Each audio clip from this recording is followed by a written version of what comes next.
水素は必需品なんです。燃える順序を変えてやるんですね。グリコーゲン、アミノ酸、脂肪という燃え方をですね、これを水素を入れてやると脂肪から燃えていくんですよね。そういうことが分かって、これからの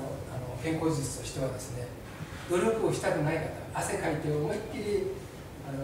諸伏さんみたいですよ、